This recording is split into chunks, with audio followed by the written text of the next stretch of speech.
আপনাদেরকে এই দুপুরবেলা সকলকে শুভেচ্ছা জানাই। আপনারা কে কোথা থেকে দেখছেন অবশ্যই জানাবেন। আমরা এখন এসেছি ঢ্যাঁড়স বাগানে। ঢ্যাঁড়সে এখানে প্রচুর পরিমাণে ঢ্যাঁড়সের ফুল দেখতে পাচ্ছেন এবং এখান থেকে প্রচুর পরিমাণে ঢ্যাঁড়স উৎপাদন হয় এবং একদিন পর পর কৃষকেরা এই ঢ্যাঁড়স সংরক্ষণ করে এবং বাজারজাত করে এবং এখান থেকে তারা অনেক অর্থ উপার্জন করে। সো আপনারা অবশ্যই তাদের জন্য দোয়া করবেন যেন তারা এই যে প্রচুর পরিমাণ ঝড় বৃষ্টি বন্যা হয় যেমন শেষ থেকে তাদের এই ফসল রক্ষা পায় এবং তারা যেন প্রচুর পরিমাণে ফসল উৎপাদন করতে পারে। কারণ এখানে দেখা যায় যে রোদে বৃষ্টিতে ঝড়ে বন্যায় কৃষকেরা তাদের কাজ করে থাকে এবং এখান থেকে প্রচুর পরিমাণে অর্থ উপার্জন করে। যদি এগুলো নষ্ট হয়ে যায় তাদের অর্থ উপার্জনে অনেক বাধাগ্রস্ত এবং তাদের পরিবারের ইনকাম কমে যাবে। তো আপনারা অবশ্যই তাদের জন্য দোয়া করবেন।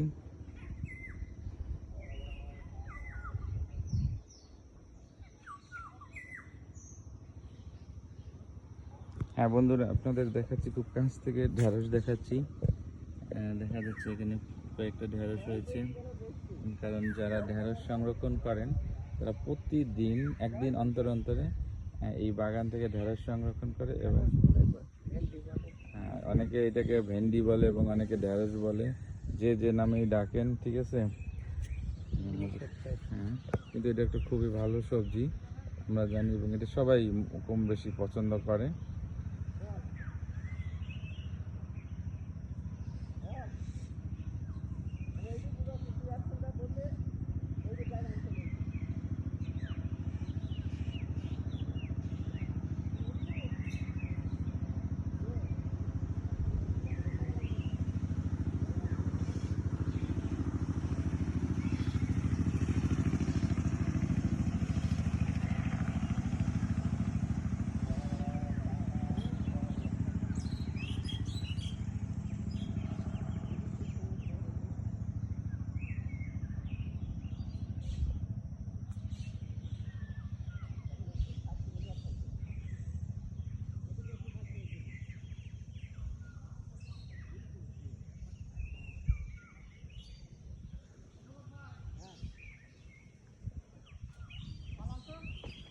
এই ঢ্যাঁড়স কি এক বছরে একবারেই হয়?